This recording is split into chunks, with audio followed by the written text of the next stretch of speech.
हर खबर पर होगी आपकी पकड़। डाउनलोड कीजिए एबीपी लाइव ऐप। नमस्कार, दिन भर की बड़ी खबरों के बुलेटिन पंचनामा में आपका स्वागत है। और पंचनामा में आज आपको बताएंगे देश भर के कई राज्यों में बाढ़ की वजह से कैसे लोग परेशान हैं। बिल्कुल, बिहार में तो देखिए बाढ़ भी है, कोरोना का खतरा भी है और इस सब के बीच चुनाव की तैयारी भी शुरू हो गई है। पूरी खबर दिखाएंगे आज। बिल्कुल रोमाना, इसके साथ ही आपको पंचनामा में चीन की एक नई साजिश के बारे में भी बताएंगे। बिल्कुल, और देखिए खबर जो है वो खेल के मैदान से भी होगी। आपको धोनी की टीम की तस्वीरें दिखाएंगे जो अभी अभी दुबई पहुंची है। तो चलिए पंचनामा की शुरुआत कर लेते हैं आज की सबसे बड़ी खबर के साथ। सुशांत केस से आज इस खबर बुलेटिन की शुरुआत कर रहे हैं।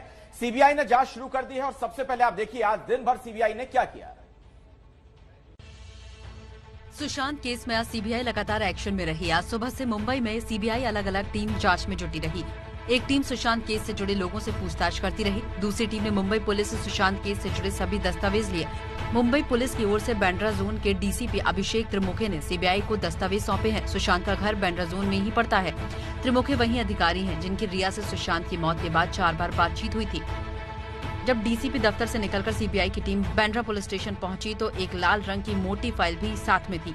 माना जा रहा है कि यही वो फाइल है जिसमें सुशांत केस से जुड़े दस्तावेज हैं। आज सुशांत केस के जांच के अधिकारी से भी सीबीआई ने पूछताछ की है। और अब आपको दिखाते हैं कि सीबीआई ने सुशांत से जुड़ी क्या क्या चीजें अपने कब्जे में ली हैं। सीबीआई को उस हर सबूत की तलाश है जिसके तार सुशांत की मौत से जुड़ते हैं। यही वजह है कि सीबीआई की टीम हर कड़ी को जोड़ने में जुटी है। आज मुंबई पुलिस से सीबीआई ने केस डायरी, गवाहों के बयान, पोस्टमार्टम रिपोर्ट, फॉरेंसिक रिपोर्ट को अपने कब्जे में लिया है। इसके अलावा सुशांत से जुड़ी चीजें भी सीबीआई ने मुंबई पुलिस से ली है। इनमें अहम है सुशांत की डायरी, सुशांत का लैपटॉप, मोबाइल फोन, सीसीटीवी का डीवीआर, मौत के वक्त पहने सुशांत के कपड़े, वो हर कपड़ा जिससे सुशांत के फांसी लगाने की बात कही गई, बेडशीट और वो मग जिससे सुशांत ने मौत से पहले जूस पिया था। अब सीबीआई हर सबूत को खंगालेगी और सुशांत की मौत की सबसे बड़ी मिस्ट्री से पर्दा उठाएगी।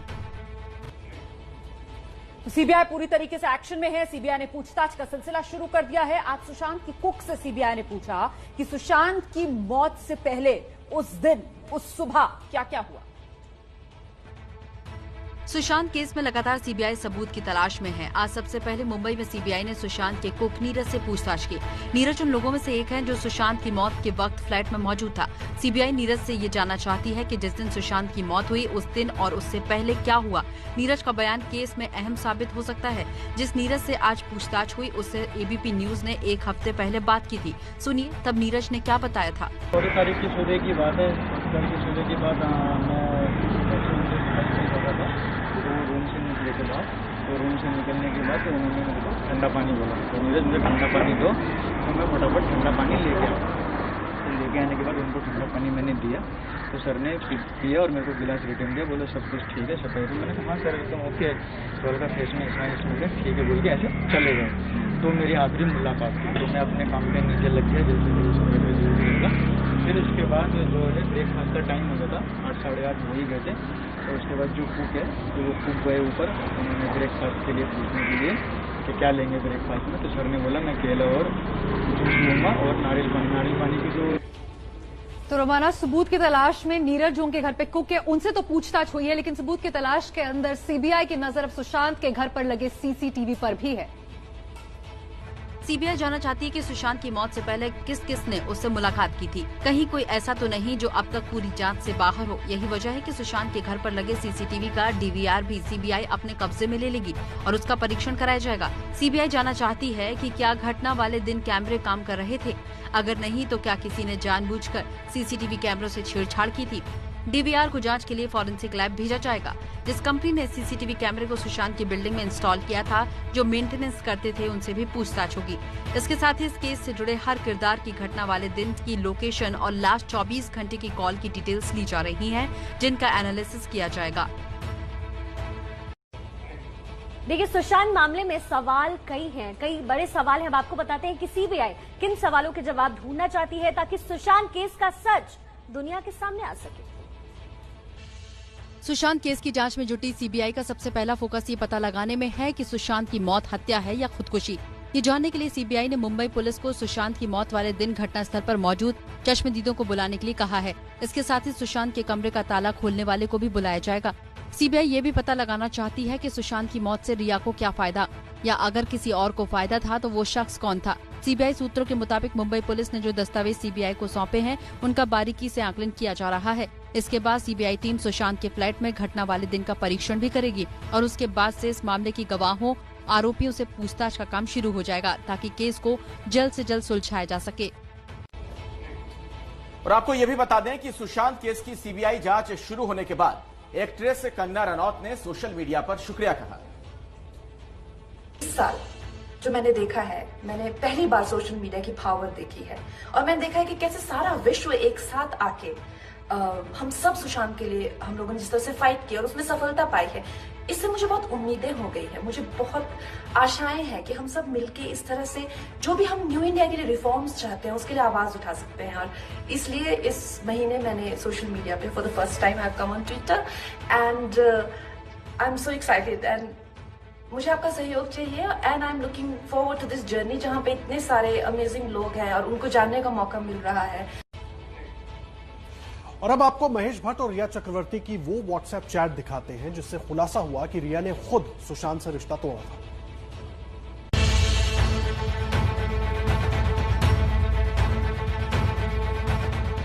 सुशांत केस में एक बार फिर महेश भट्ट और रिया चक्रवर्ती की एंट्री हुई है। महेश भट्ट और रिया चक्रवर्ती के बीच एक नई व्हाट्सएप चैट के सामने आने से इस केस में फिर नया मोड़ आ गया है।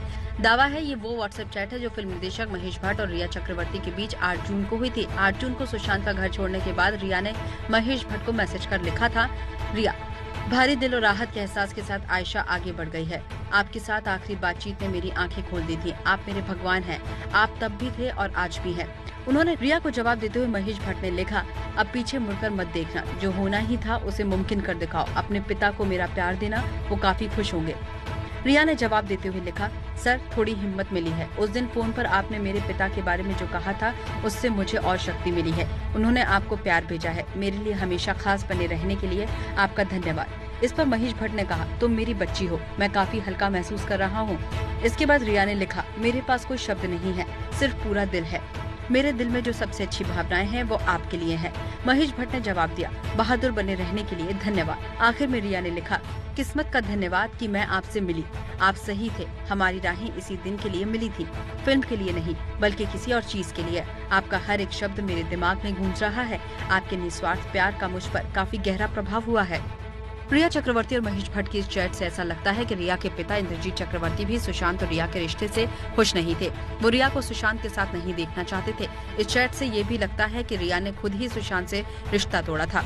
सवाल है कि क्या ये व्हाट्सएप चैट सीबीआई के लिए एक बड़ा सुराग बन सकता है?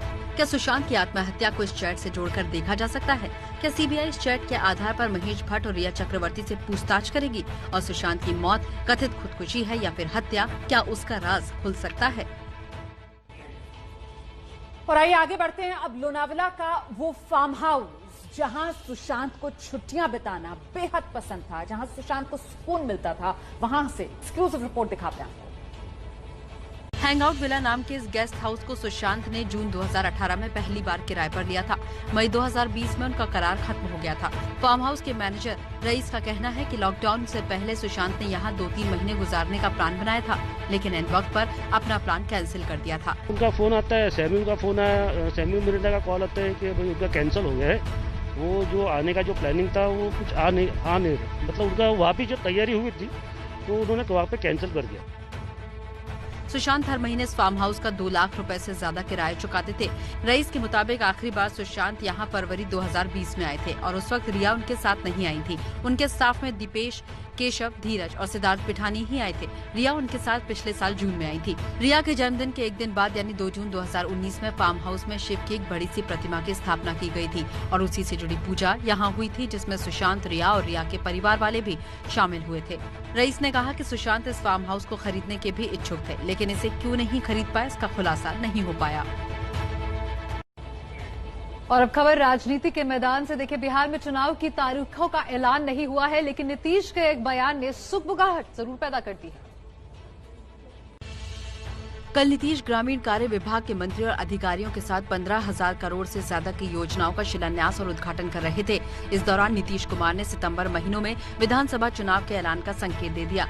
आपको हम नहीं पूछ रहे मंत्री जी, आपको अक्टूबर में काम करने का मौका नहीं है, अगस्त तक है। सितंबर में कब घोषणा होगा चुनाव आयोग के इलेक्शन का, उसमें आपका नहीं, काम तो इन्हीं को करना है ना। नीतीश ने अधिकारियों से तेजी से वो सभी काम निपटाने को कहा जिनका वादा सरकार ने किया था। कोरोना और बाढ़ के चलते प्रमुख विपक्षी दल आरजेडी समेत कई पार्टियां बिहार में चुनाव टालने की मांग कर रही हैं, लेकिन नीतीश के इस बयान से साफ है कि उन्होंने फिर से सत्ता वापसी के लिए और अपनी चुनावी तैयारियों का शंखनाद कर लिया है। और अब आपको दिखाते हैं चुनाव की आहट सुनाई देते ही बिहार में कैसे सत्ता पक्ष और विपक्ष के बीच छिड़ गया संग्राम। दरअसल बिहार में कोरोना के बढ़ते खतरे और बाढ़ की आपदा का हवाला देकर आरजेडी लगातार चुनाव टालने की मांग कर रही है। नीतीश के बयान के बाद भी लालू की पार्टी के नेता जल्द चुनाव को लेकर तैयार नहीं दिखे। 3000, 4000 रोज कोरोना संक्रमित लोगों की संख्या मिल रही है। चारों ओर आप देख रहे त्राहिमाम है। इसके बावजूद चुनाव आयोग चुनाव कराने पर आमदा है, तो फिर चुनाव कराए, हम लोग तैयार हैं। आरजेडी नेताओं के बयानों पर जेडीयू ने चुटकी ली और उनकी तुलना परीक्षा में कम तैयारी करने वाले छात्रों से कर दी। वो लोग कह रहे हैं कि चुनाव नहीं होना चाहिए। वही विद्यार्थी है जो परीक्षा के पहले पढ़ता है। हमारे नेता नीतीश कुमार जी ने बिहार के 12 करोड़ जनता ने सेवा करने का मौका दिया है, वो विकास कर रहे हैं। वहीं बीजेपी चुनाव आयोग का फैसला मानने की बात कह रही है। आज क्या हो सकता है अगर चुनाव आयोग स्वतंत्र सुरक्षित चुनाव कराने के लिए सभी मॉडलिटीज पर काम कर रहा है, तो चुनाव आयोग के जुरिस्डिक्शन का विषय है, उसको उस पर छोड़ देना चाहिए। बिहार में कोरोना काल में चुनाव को लेकर विपक्षी सवाल उठा रहे हैं। इस बीच चुनाव आयोग ने कोरोना काल में होने वाले चुनाव को लेकर गाइडलाइंस जारी कर दी है। कोरोना के दौर में होने वाले चुनाव और उपचुनाव को लेकर चुनाव आयोग की गाइडलाइन आई है। अब चुनाव में नामांकन ऑनलाइन ही होगा। ऑनलाइन नामांकन के बाद दस्तावेज लगाए जाएंगे और फिर प्रिंट आउट निकाल कर उसे जमा किया जाएगा। इसके साथ ही चुनाव प्रचार को लेकर भी आयोग ने कुछ पाबंदियां लगाई हैं। कोरोना के खतरे को देखते हुए नामांकन के दौरान प्रत्याशी के साथ जाने वाले लोगों की संख्या सीमित की गई। इसके साथ ही गाड़ियों की संख्या भी सीमित रहेगी। और अब आपको दिखाते हैं ससुर दामाद और सियासी संग्राम की खबर। आरजेडी छोड़कर नीतीश की पार्टी में जाने पर लालू के बेटे तेज प्रताप अपने ससुर चंद्रिका राय पर भड़क गए। उनका कोई हैसियत ही नहीं है, वो पार्टी कैसे खाली कर देंगे? उनका कोई हैसियत है, कोई वजूद है? जनता उनको थोड़े चाहता है, जनता तो लालू जी को चाहता है। लालू के बड़े बेटे तेज प्रताप यादव जिस चंद्रिका राय पर बेफर रहे हैं वो कोई और नहीं बल्कि इनके अपने ससुर हैं। कोई फायदा नहीं। और जेडीयू के कितने विधायक हमारे संपर्क में ट्वीट करके हमारे पास आने वाले हैं। 4-5 दिन में हम आपको न्यूज देंगे खुद। तेज प्रताप का गुस्सा इसलिए फूटा है क्योंकि कल ससुर जी ने परिवार धर्म को त्याग कर जेडीयू का दामन थाम लिया और अब पत्नी ऐश्वर्या के भी तेज प्रताप के खिलाफ चुनाव मैदान में उतरने की चर्चा है। अरे जिसको लड़ना है लड़े, वो लोग से हमको क्या लेना देना? हमारा कोर्ट में मामला चल रहा है, उसी समय हमारा संबंध खत्म हो गया था। आपको बता दें कि तेज प्रताप और ऐश्वर्या पति पत्नी तो हैं, लेकिन शादी के बाद से ही इनकी कभी नहीं बनी। दोनों अब अलग अलग रहते हैं, सिर्फ तलाक बाकी है। बेटी के साथ इसी सलूक से नाराज चंद्रिका राय ने लालू से अलग होने का फैसला किया है। और अब खबर दिल्ली से है। ये वो खबर है जो केजरीवाल की पार्टी की परेशानी बढ़ाने वाली है। 2 करोड़ के फर्जी चंदे के फेर में 2 लोग गिरफ्तार किए गए। मामला साल 2014 का है। आरोप है फर्जी कंपनी बनाकर आम आदमी पार्टी को 2 करोड़ रुपए का चंदा दिया गया। इस मामले में दिल्ली पुलिस की आर्थिक अपराध शाखा ने 2 करोड़ का चंदा देने के लिए फर्जी कंपनी बनाने वाले मुकेश कुमार और उसके सीएस सुधांशु बंसल को गिरफ्तार किया है। दरअसल एक समय पर आम आदमी पार्टी का हिस्सा रहे कपिल मिश्रा ने अरविंद केजरीवाल पर आरोप लगाया था कि चंदे के नाम पर फर्जी कंपनियों के सहारे ब्लैक मनी को अवॉइड किया जा रहा है। उन्होंने कहा था कि पार्टी ने फर्जी कंपनियों के सहारे 2 करोड़ रुपए का चंदा लिया है। आर्थिक अपराध शाखा के अधिकारियों के मुताबिक उन्हें रजिस्ट्रार ऑफ कंपनी की तरफ से शिकायत मिली थी जिसमें कहा गया था 4 कंपनी फर्जी पाई गई हैं। इन कंपनियों से 50 से 60 लाख रुपए आम आदमी पार्टी के फंड में चंदा ट्रांसफर किया गया था। अब आपको यूपी सरकार की वो लापरवाही दिखाते हैं जिसने एक महिला की जान ले ली। खबर यूपी के उन्नाव से है, जहां लकड़ी के पुल से गिरकर एक महिला की मौत हो गई। एक हफ्ते पहले शुक्रवार के दिन एबीपी न्यूज ने आपको खबर दिखाई थी। यूपी के उन्नाव में किस तरह लोग अपनी जान जोखिम में डालकर लकड़ी का पुल पार करते हैं। शो के दौरान यूपी के डिप्टी सीएम केशव प्रसाद मौर्य ने एबीपी न्यूज को फोन कर कहा था कि बारिश खत्म होते ही पीपा पुल बना दिया जाएगा, लेकिन उप मुख्यमंत्री ने वादा पूरा नहीं किया। नतीजा, इस लकड़ी के पुल से गिरकर एक महिला की मौत हो गई। और जब हम यहाँ पहुंचे तो एक ऐसी दुखद तस्वीर हमें देखने को मिली जो हमें हैरान भी करती है और परेशान भी। आज शिव कुमारी नाम की एक महिला की इसी लकड़ी के पुल से गिरकर मौत हो गई और यहाँ पर शव पड़ा हुआ है। जब हम यहाँ पहुंचे तो हमने देखा कि गांव की भीड़ है, पुलिस भी मौके पर है, और एक शव पड़ा है। तो जब हमने पड़ताल की तो पाया कि यही जो लकड़ी का पुल है, ये अस्थायी पुल ही शिव कुमारी देवी नाम की महिला की मौत का एक कारण बन गया। उधर उन्नाव से बीजेपी के सांसद साक्षी महाराज ने घटना पर ही सवाल खड़े कर दिए हैं। तो महिला की मृत्यु कैसे हुई, जांच का विषय है, उसका प्रत्यक्षदर्शी कोई नहीं है। पर पति ने लिख के दिया कि कल गई थी, आज सुबह लाश मिली। मुझे लगता है कि पैर फिसल गया होगा, गिर गई होगी। और अब आपको कुछ तस्वीरें दिखाते हैं, और ये तस्वीरें बाढ़ और बारिश से बेहाल हिंदुस्तान की है। सबसे पहले तस्वीर कर्नाटक के रायचूर से, जहां ड्रोन की मदद से बाढ़ में फंसे लोगों को दवा पहुंचाई गई है।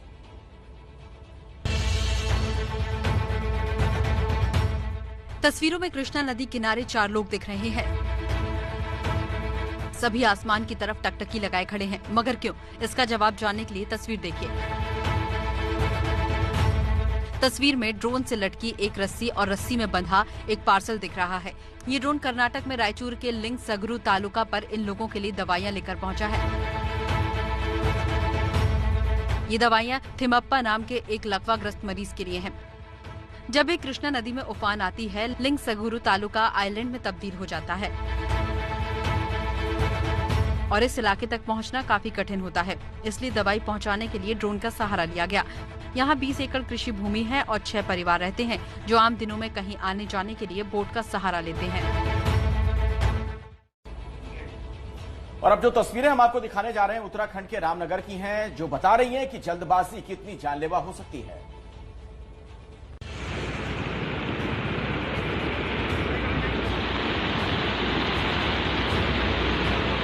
पानी में एक कार फंसी है, जलस्तर लगातार बढ़ रहा है। तस्वीरें उत्तराखंड में रामनगर के पास धनगढ़ी नाले की हैं।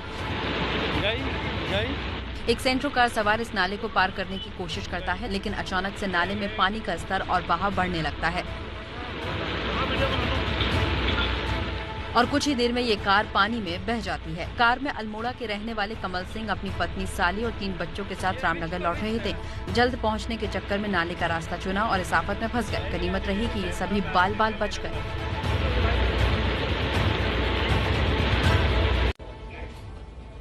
देखिए, उत्तराखंड के रामनगर से ही आपको एक और तस्वीर दिखाते हैं, जिसमें जिंदगी बचाने के लिए जंग चल रही है। सड़क पर तेज रफ्तार से पानी बह रहा है और उसमें फंसी एक मोटरसाइकिल को बचाने की कोशिशें चल रही हैं। बाइक सवार समेत 4-5 लोग तेज बहाव के बीच बाइक को पकड़ रहे हैं। बाइक को बहने से बचाने की कोशिश करते रहे, लेकिन पानी इतना जोर मार रहा था कि उनका सब्र जवाब दे गया। आखिरकार सभी ने मोटरसाइकिल को छोड़ दिया और पानी बढ़ता देखकर वहां से दौड़ पड़े और बाइक तेज बहाव में बह गई। मोटरसाइकिल सवार को बचा लिया गया। ये उत्तराखंड के रामनगर की पनौद नाले की तस्वीरें हैं। भारी बारिश से रामनगर के आसपास के नालों में उफान आया हुआ है और गाड़ियां फंसने की तस्वीरें आ रही हैं। एक दिन पहले ही धनगढ़ी नाले में एक यात्री बस फंस गई थी, जिसमें उस वक्त 5 से 6 यात्री सवार थे। बस को बाद में बड़ी मुश्किल से जेसीबी की मदद से निकाला गया। ये तस्वीरें दिखाने का मकसद एबीपी न्यूज का ये है कि हम आपसे गुजारिश कर रहे हैं, अगर आपके इलाके में बाढ़ है तो आप बिल्कुल किसी तरीके का कोई खतरा मोल ना लें। पौड़ी गढ़वाल में क्या हो गया, इसी एडवेंचर के चक्कर में जरा देखिए।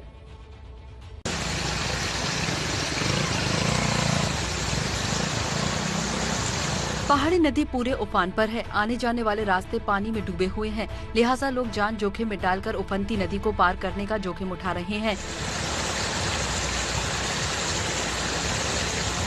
इन तस्वीरों को देखिए। बाइक पर दूध की बांबी रखकर लोग नदी को पार करने की कोशिश कर रहे हैं।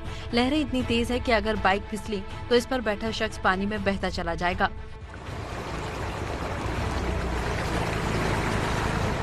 अब दूसरी तस्वीर को देखिए। लहरों के बीच बाइक को धीरे धीरे आगे बढ़ाने की कोशिश हो रही है। जोखिम इतना ज्यादा है कि जरा सी चूक जान पर भारी पड़ सकती है। पौड़ी गढ़वाल में सिर्फ एक जगह का ऐसा हाल नहीं है। भारी बारिश के चलते यहाँ के तमाम इलाकों में लोग इसी तरह की मुसीबत झेलने को मजबूर हैं। चलिए आपको उत्तराखंड की एक तस्वीर दिखाते हैं। इस तस्वीर को देखने के बाद आप पहाड़ी रास्तों और इनकी चुनौतियों को समझने की कोशिश कीजिए। ये तस्वीर उत्तराखंड के रुद्रप्रयाग गौरीकुंड से सोनप्रयाग जाने वाले रास्ते के खतरों को बयां कर रही है। पहाड़ दरकने से बड़े बड़े बोल्डर रास्ते पर गिर गए हैं, जिससे रास्ता बंद हो गया है। इन्हीं बोल्डरों पर लकड़ी के सहारे चलते हुए ये यात्री आगे बढ़ रहे हैं। यात्रियों के इस जत्थे में शामिल एक शख्स वीडियो फिल्माते वक्त पूरी स्थिति के बारे में बता रहा है। रास्ते इस तरीके से पूरे ब्लॉक है। बाद में ये यात्री कैमरे के सामने आकर बंद हुई सड़क की तस्वीर दिखाता है। पूरी सड़क है और ये रोड पूरी ब्लॉक हो गई है और ऐसी ही कई जगह पे इसमें स्लाइडिंग जोन आए हैं और हम लोग यहाँ से से हम पैदल यात्रा करते हैं। ये लोग केदारनाथ की यात्रा पर निकले हैं, लेकिन रास्ते बंद होने की वजह से जोखिम उठाकर आगे बढ़ने को मजबूर हैं।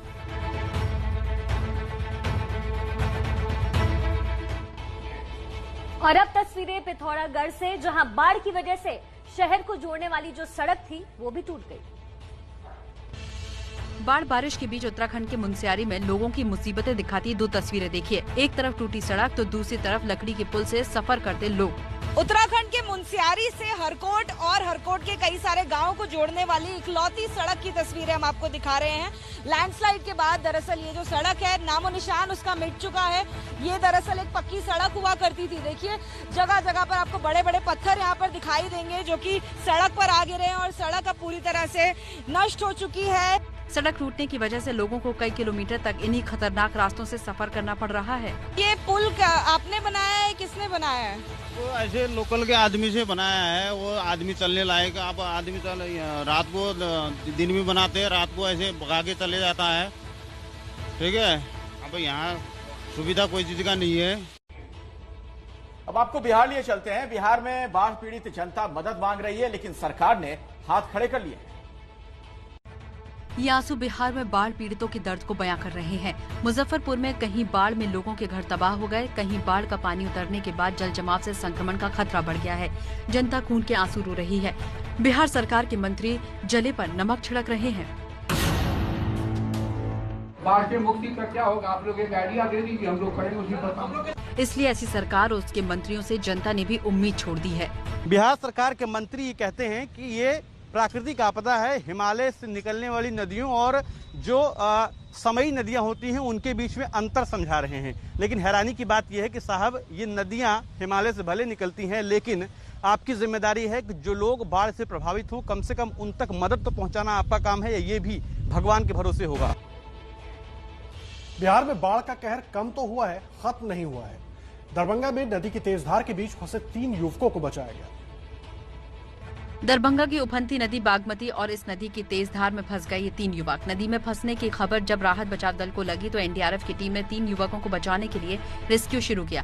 नाव और रस्सी के सहारे 3 युवकों को बागमती नदी के बीच से निकाला गया। बिहार में बाढ़ से 16 जिले प्रभावित हैं। इन 16 जिलों में राहत और बचाव के काम में एनडीआरएफ की 18 टीमों को लगाया गया है। और अब आपको मुंबई लिए चलते हैं। दरअसल आज सुबह मुंबई में जोरदार बारिश हुई है, जिसके बाद ट्रैफिक जाम भी लग गया। एक रात की बारिश ने शहर में यातायात व्यवस्था को ठप कर दिया। तस्वीरें वेस्टर्न एक्सप्रेसवे हाईवे पर लगे जाम की है। बारिश हुई नहीं कि असर सड़कों पर दिखने लगता है। ट्रैफिक रेंगना शुरू हो चुका है और कारण इसका ये कि सड़कों पर मौसम में इस जो पोर्टहोल होते हैं, तमाम दूसरे कारण जिसके चलते ट्रैफिक रेंग रहा है। मुंबई में देर रात को शुरू हुई बारिश दिन में भी जारी है। मुंबई के पश्चिमी उपनगर इलाके बांद्रा, अंधेरी और आसपास के इलाकों के भी लोगों को मुश्किलों का सामना करना पड़ रहा है। मौसम विभाग ने अगले 5 दिनों तक लगातार तेज बारिश की आशंका जताई है। तो मुंबई का हाल आपने देखा। अब आपको यूपी के लखीमपुर की तस्वीरें दिखाते हैं, जहां बारिश और बाढ़ की मार सिर्फ इंसानों पर ही नहीं बल्कि जानवरों पर भी पड़ रही है।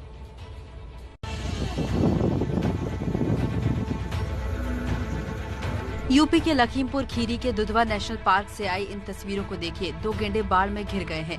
चारों ओर पानी भरा हुआ है। ऐसे में इन गेंडों को पानी से बाहर आने का रास्ता सूझ नहीं रहा है। दरअसल बारिश के साथ साथ पहाड़ी इलाकों के नदियों से नेशनल पार्क में लगातार पानी आ रहा है। ऐसे में यहाँ बाढ़ की स्थिति बन गई है। इसी बाढ़ में 2 गेंडे फंस गए। आने वाले दिनों में यूपी के तराई इलाकों में बारिश की मार इसी तरह से जारी रही तो इन बेजुबानों पर आया संकट और भी ज्यादा बढ़ जाएगा। और अब तस्वीरें छत्तीसगढ़ के सुकमा से, जहां बारिश के बाद बाढ़ जैसे हालात पैदा हो गए हैं।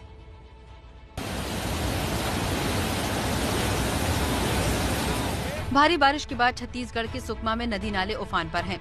ज्यादातर इलाकों में पानी भर गया है। लोगों के रहने, खाने और पीने के पानी के लिए मुश्किलों का सामना करना पड़ रहा है। शहर की सड़कों पर पानी भरा होने की वजह से गाड़ियों का लंबा जाम लगा रहा है। कई किलोमीटर तक ट्रकों की कतार बता रही है कि बाढ़ ने सुकमा में बड़ा संकट पैदा कर दिया है। लोगों को भी जो नियर बाय मलकेर के नियर बाय में लोग रह रहे हैं, उनको भी हम लोगों ने कह के रखा हुआ है कि जैसे ही पानी उनके घर के अंदर में आने की स्थिति रहेगी, वो अपने ज़रूरी सामान को लेकर उनको हम स्कूल वगैरह में शिफ्ट कराएंगे प्रशासन की ओर से। ज्यादा खतरा निचले इलाकों में है, जहां लगातार पानी का स्तर बढ़ रहा है, कई इलाके डूब रहे हैं। और इस वक्त एक बड़ी खबर आ रही है, आपको बता दें कि सुशांत केस से जुड़ी यह खबर है। सीबीआई की एसआईटी मुंबई के उन पुलिस वालों से पूछताछ कर रही है जो 14 जून को सुशांत की मौत के बाद उनके घर गए थे। करीब 5 घंटे से यह पूछताछ जारी है। सीबीआई यह जानना चाहती है कि जब पुलिस वाले सुशांत के घर पहुंचे, उन्होंने क्या क्या देखा। तो पिछले करीब 5 घंटों से पूछताछ हो रही है और पूछताछ पुलिस वालों से हो रही है। सीबीआई की टीम पुलिस वालों से जानना चाहती है कि घटना वाले दिन क्या कुछ उन्होंने देखा। अगली खबर का रुख करते हैं और अब आपको दिखाते हैं चीन की नई साजिश जो बेनकाब हो गई है। एलएसी पर तनातनी के बीच चीन लद्दाख में मिसाइल तैनात करने की तैयारी में है। एक और शांति बहाली के लिए बातचीत और दूसरी ओर नई साजिश। भारत के खिलाफ चीन की एक नई चालबाजी का खुलासा हुआ है। ओपन सोर्स इंटेलिजेंस सेंटर डेटसर्फ ने दावा किया है कि हिंदुओं के लिए पवित्र मानसरोवर झील के पास चीन ने मिसाइल सिस्टम का बेस तैयार किया है। यहाँ तैनात की जाने वाली मिसाइलें जमीन से हवा में मार करेंगी। हालांकि जानकारों का मानना है कि इस तरह का मिसाइल बेस अमूमन आसमान में किसी एरियल हमले के खिलाफ तैनात किया जाता है। ऐसे में माना जा रहा है कि एलएसी पर भारत की तैयारियों से डरा चीन ऐसा बेस तैयार कर रहा है। इतना ही नहीं, मानसरोवर झील के पास ही चीन ने कुछ निर्माण भी किया है, जिसे चीन सैनिकों का बैरक माना जा रहा है।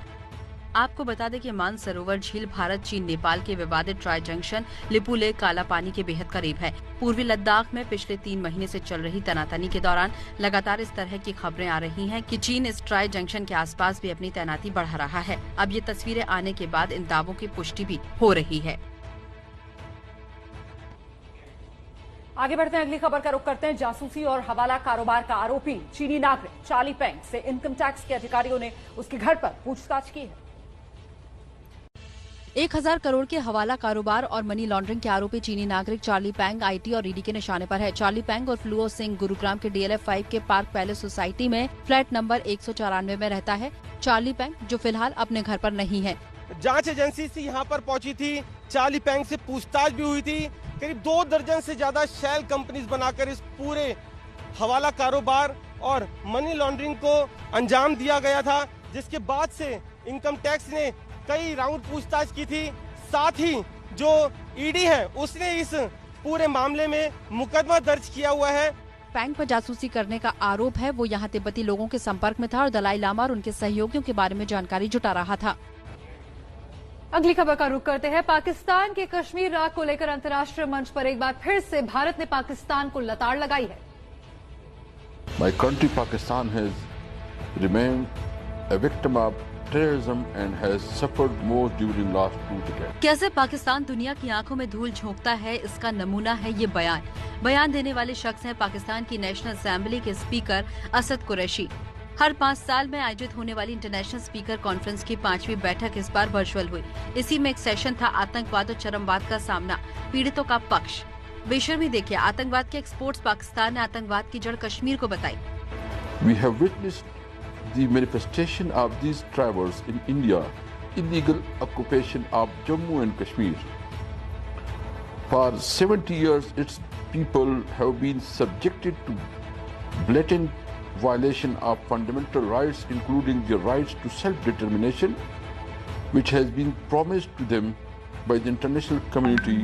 वर्ल्ड कॉन्फ्रेंस ऑफ स्पीकर्स में पाकिस्तान ने मुद्दा उठाया तो जवाब के अधिकार के तहत दिए जवाब में लोकसभा स्पीकर ओम बिरला ने कहा कि कश्मीर हमेशा भारत का अंग रहेगा।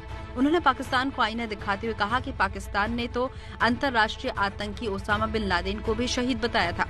भारत ने यूएन की रिपोर्ट का हवाला देते हुए कहा कि पाकिस्तान दुनिया में आतंकवाद का एक्सपोर्टर्स है। 6000 पाकिस्तानी अलग अलग देशों में आतंकवाद फैला रहे हैं। पाकिस्तान प्रधानमंत्री खुद मान चुके हैं कि उनकी धरती पर 40,000 आतंकी हैं। पाकिस्तान ने हाफिज सईद और मसूद अजहर जैसे आतंकियों पर कार्रवाई नहीं की। अंतर्राष्ट्रीय समुदाय को पाक को अलग थलग करना चाहिए। और अब अगली खबर, अमेरिकी अखबार वॉल स्ट्रीट जर्नल में छपे एक लेख के बाद भारत में फेसबुक पर राजनीति गरमाई हुई है।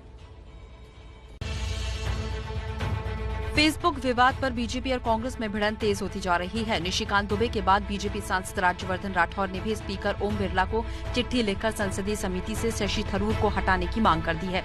थरूर जिस तरह की भाषा बोल रहे हैं, पार्लियामेंट की कमेटी का एक चेयरमैन होने के बाद उनको इस बात का ध्यान रखना चाहिए कि बिना स्पीकर के इजाजत के वो क्या संदेश देना चाहते हैं। दरअसल सूचना प्रौद्योगिकी मामलों की संसदीय स्थायी समिति की अध्यक्षता करने वाले थरूर ने इस मामले को लेकर फेसबुक से जवाब मांग लिया था, जिसके बाद स्थायी समिति में शामिल एनडीए के सदस्यों का आरोप है कि थरूर ने बिना किसी से चर्चा किए ही बैठक का एजेंडा तय कर लिया। वहीं कांग्रेस सवाल उठा रही है कि आखिर क्या डर है कि बीजेपी फेसबुक अधिकारियों से पूछताछ से बचा रही है। उससे बुला के पूछा जाए, और अगर भारतीय जनता पार्टी का कोई गठबंधन नहीं है, फेसबुक के साथ कोई लेन देन नहीं है, तो स्पष्ट हो जाएगा। और अब अगली खबर, राजस्थान में भले ही पायलट की वापसी से सियासी संकट टल गया हो, लेकिन जमीन पर लोगों का गुस्सा बना हुआ है। गाड़ियों का काफिला लेकर विधायक गांव में पहुंचे तो सोचा था कि लोग सम्मान के साथ आवभगत करेंगे, लेकिन गांव वालों ने न केवल उनका काफिला रोका बल्कि विधायक के सामने ही सचिन पायलट जिंदाबाद के नारे लगाने लगे।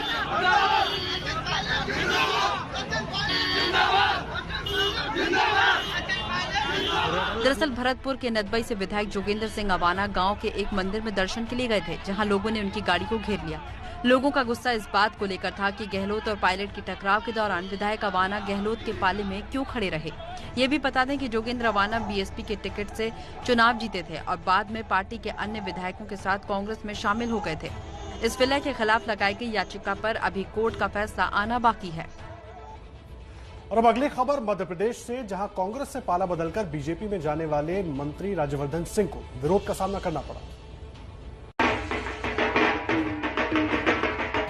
गाजे बाजे के साथ मंत्री जी का काफिला निकल रहा है और लोग नेताजी का जयकार लगा रहे हैं कि तभी विरोध की आवाज ने सुरंग में भंग डाल दी।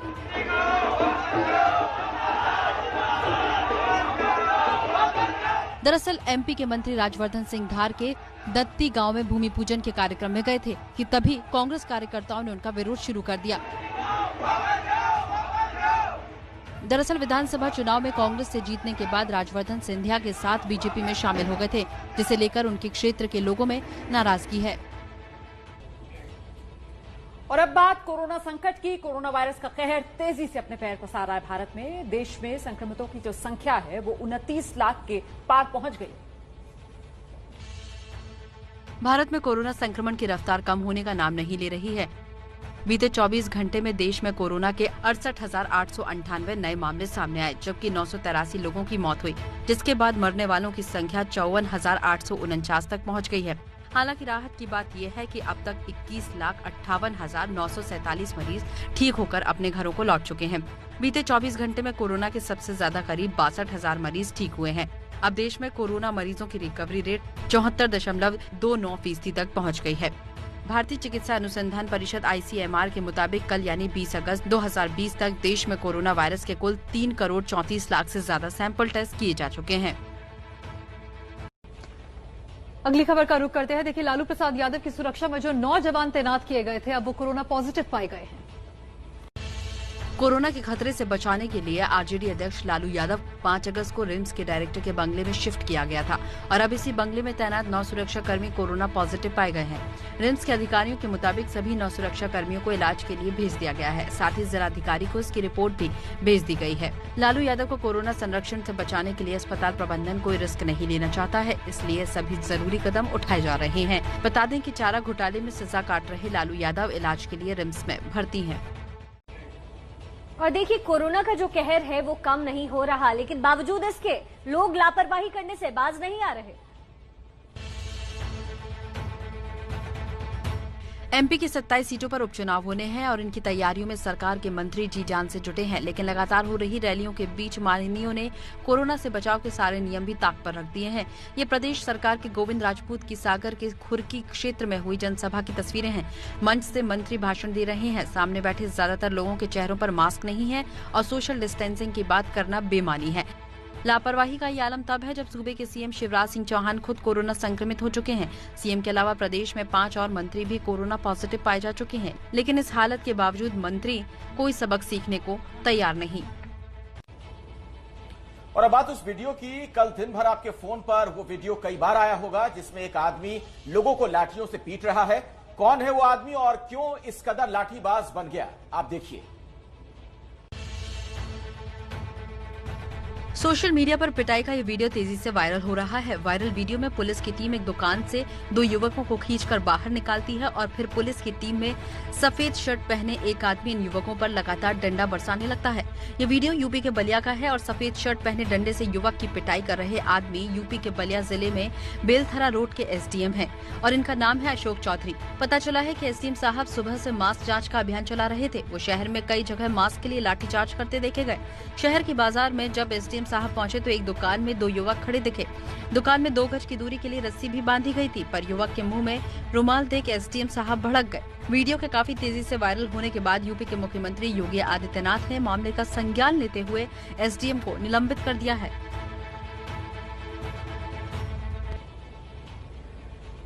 और देखिए, कोरोना काल में छात्रों की पढ़ाई को लेकर एनसीईआरटी ने एक बड़ा सर्वे किया है। सर्वे से पता चला है कि बड़ी तादाद में छात्रों को ऑनलाइन पढ़ाई की सुविधा ही नहीं मिलेगी। शिक्षा ऐसी होनी चाहिए जो सभी की पहुंच में हो, सभी के लिए सुलभ हो। सीबीएसई के स्कूलों में पढ़ने वाले 80% बच्चों के पास ऑनलाइन पढ़ाई के लिए लैपटॉप नहीं है, जबकि 27% बच्चों के पास स्मार्टफोन नहीं है। कोरोना संकट के इस दौर में जब बच्चों की सिर्फ ऑनलाइन क्लास हो रही है, उस वक्त एनसीईआरटी ने एक बड़ा सर्वे कराया। उसी सर्वे में ये बात सामने आई है। एनसीईआरटी ने अपने सर्वे में देश भर के कुल 34,598 स्कूल प्रिंसिपल, टीचर, छात्रों, अभिभावकों को जोड़ा। सर्वे के मुताबिक इंटरनेट कनेक्टिविटी और डिजिटल डिवाइस की कमी ऑनलाइन शिक्षा में बड़ी दिक्कत बनी हुई है। करीब 33% छात्र ही ऑनलाइन पढ़ाई के साथ सहूलियत महसूस कर रहे हैं। सर्वे में 16% शिक्षकों और 33% छात्रों ने ऑनलाइन शिक्षा को कठिन बताया। अभी ये तय नहीं है कि कोरोना का संकट कब तक बना रहेगा, कब तक स्कूल बंद रहेंगे। सीबीएसई से देश भर के 22,500 स्कूल जुड़े हैं। इनमें से सिर्फ 10वीं और 12वीं क्लास में करीब 30 लाख बच्चे पढ़ते हैं। अगली खबर भी कोरोना काल से ही जुड़ी हुई है। कोरोना काल में बेरोजगार हुए लोगों के लिए एक राहत भरी खबर देखिए। कोरोना के चलते बेरोजगार हुए लोगों के लिए कर्मचारी राज्य बीमा निगम यानी ईएसआईसी ने बेहद अहम ऐलान किया है। फैसले के मुताबिक कोरोना के दौरान नौकरी जाती है तो 3 महीने का वेतन दिया जाएगा। ये वेतन प्रति महीने औसत वेतन का 50% होगा। ये राहत उन्हीं कर्मचारियों को मिल सकेगी जिनकी नौकरी 24 मार्च से 31 दिसंबर 2020 के बीच जाएगी। हालांकि इस लाभ के लिए कुछ शर्तें भी रखी गई हैं। बेरोजगार होने वाले कर्मचारी का कम से कम 2 साल नौकरी में रहना जरूरी है। साथ ही नौकरी ऐसी हो जिसमें उन्होंने ईएसआईसी में अपना पैसा भरा हो। ईएसआईसी के तहत वही कर्मचारी कवर होते हैं जिनकी मासिक तनख्वाह 21,000 रुपए से कम हो। अभी इस राहत योजना को 31 दिसंबर तक के लिए मान्य किया गया है। अगर जरूरत पड़ी तो इस तारीख को आगे भी बढ़ाया जा सकता है। अगली खबर का रुख करते हैं। मथुरा में श्री कृष्ण जन्मभूमि ट्रस्ट के नाम पर उगाही के आरोप में एक कथित संत के खिलाफ केस दर्ज हो गया है। जय श्री कृष्ण। मैं आचार्य देव मुरारी बापू वृंदावन से। ये है वृंदावन के देव मुरारी बापू। पेशे से भागवत कथावाचक बताए जाते हैं। देव मुरारी बापू मथुरा में श्री कृष्ण जन्मभूमि को मुक्त कराने का दावा कर रहे हैं। इन्होंने बकायदा श्री कृष्ण जन्मभूमि निर्माण न्यास नाम से एक ट्रस्ट रजिस्टर्ड कर डाला और कई संतों को इसे जोड़ने का दम भर रहे हैं। हमने श्री कृष्ण जन्मभूमि निर्माण न्यास ट्रस्ट का गठन किया है और इसका बहुत विस्तार हो चुका है और इसमें 22 प्रदेश अध्यक्ष नियुक्त किए जा चुके हैं और 200 धर्माचार्य इसमें देश के जोड़े जा चुके हैं। लोगों की एक आस्था जगी है और उन्होंने उम्मीद लगाई है कि श्री कृष्ण जन्मभूमि मुक्त होना चाहिए और भव्य मंदिर बनना चाहिए। कई सालों से श्री कृष्ण जन्मभूमि परिसर की देखरेख का जिम्मा संभाल रहे असली ट्रस्ट ने देव मुरारी बापू के ट्रस्ट और उससे जुड़े 13 लोगों के खिलाफ मुकदमा दर्ज करा दिया है। करीब 70 साल पहले पंडित मदन मोहन मालवीय ने श्री कृष्ण जन्मभूमि ट्रस्ट की स्थापना की थी, जिसे कोर्ट के आदेश पर श्री कृष्ण जन्मभूमि परिसर की देखरेख की जिम्मेदारी मिली हुई है। पुलिस ने मामला दर्ज कर देव मुरारी बापू और उनके साथियों के खिलाफ जांच शुरू कर दी है। और अब केरल से एक शर्मनाक खबर सामने आ रही है, जहां भ्रूण के मांस के लालच में एक गर्भवती जंगली भैंस की बेरहमी से हत्या कर दी गई। स्क्रीन पर दिख रही ये तस्वीरें केरल के मल्लापुरम की हैं, जहां इंसानियत शर्मसार हो गई। पहली तस्वीर में आपके सामने एक गर्भवती जंगली भैंस है, जिसे इंडियन बाइसन भी कहते हैं। दूसरी तस्वीर में वो आरोपी है जिन पर जंगली भैंस की क्रूरता से हत्या करने का आरोप है। आरोप है कि जंगली भैंस के पेट में पल रहे बच्चे का मांस खाने के लिए धारदार हथियारों से जंगली भैंस की हत्या की गई। केरल के मल्लापुरम से ही आई इन तस्वीरों को याद कीजिए। इन तस्वीरों ने पूरे देश को झकझोर दिया था। ये तस्वीरें गवाह थी उस हैवानियत की जिसमें एक गर्भवती हथनी को फल में भरकर विस्फोटक खिला दिया गया। पेट में विस्फोटक फट गए और हथनी तड़प तड़प कर मर गई। 10 अगस्त को हुई वारदात के आरोप में पुलिस ने इन 6 आरोपियों के घर से करीब 25 किलो मांस जब्त किया है। बाइसन विलुप्त हो रहे जानवरों की सूची में है, लिहाजा आरोपियों के खिलाफ वन्य जीवन संरक्षण अधिनियम 1972 की विभिन्न धाराओं के तहत मामला दर्ज किया गया है।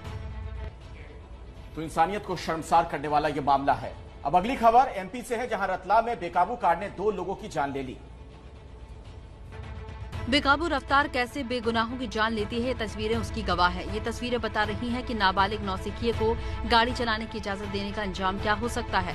मध्य प्रदेश के रतलाम में इस तेज रफ्तार कार ने स्कूटी सवार 3 युवकों को इतनी जोरदार टक्कर मारी कि मौके पर एक युवक ने अपना दम तोड़ दिया, वहीं दूसरे के अस्पताल में इलाज के दौरान मौत हो गई, जबकि तीसरा गंभीर रूप से घायल है। बड़ी बात यह है कि इस दर्दनाक हादसे के बाद भी कार सवार घायलों को देखने के लिए नहीं रुका और मौके से फरार हो गया। और अब आपको राजस्थान के जोधपुर से आया एक वीडियो दिखाते हैं, जिसको देखकर आपके रोंगटे खड़े हो जाएंगे। ये वीडियो आपको बताएगा कि गली मोहल्लों में तेज रफ्तार से गाड़ी चलाने का अंजाम क्या हो सकता है।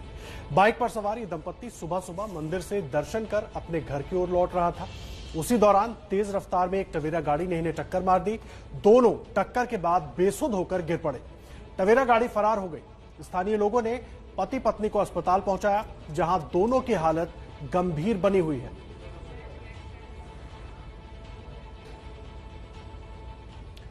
और अब देखिए, जब बीच बाजार भालू आ गया तो फिर क्या हुआ।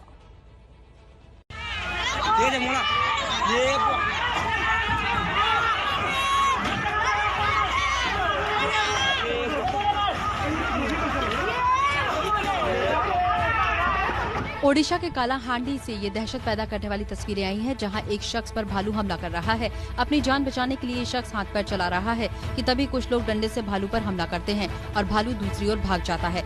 कालाहांडी के भवानीपटना कस्बे के पास के जंगल से भालू आने के बाद काफी देर पूरे इलाके में दहशत छाई रही। भालू से बचने के लिए लोग बीच बाजार इधर उधर भागते दिखाई दिए। कुछ देर बाद वन विभाग की टीम मौके पर पहुंची और किसी तरह भालू को पकड़ा। आप सभी का एक बार फिर से स्वागत है। आप देख रहे हैं पंचनामा। देखिए, पीएम मोदी ने सुरेश रैना की तारीफ में चिट्ठी लिखी तो रैना ने भी पीएम मोदी का आभार जताया। अंतर्राष्ट्रीय क्रिकेट से संन्यास लेने वाले महेंद्र सिंह धोनी की तारीफ के बाद अब पीएम मोदी ने धोनी के साथ संन्यास लेने वाले सुरेश रैना को भी चिट्ठी लिखकर क्रिकेट में योगदान के लिए सराहा।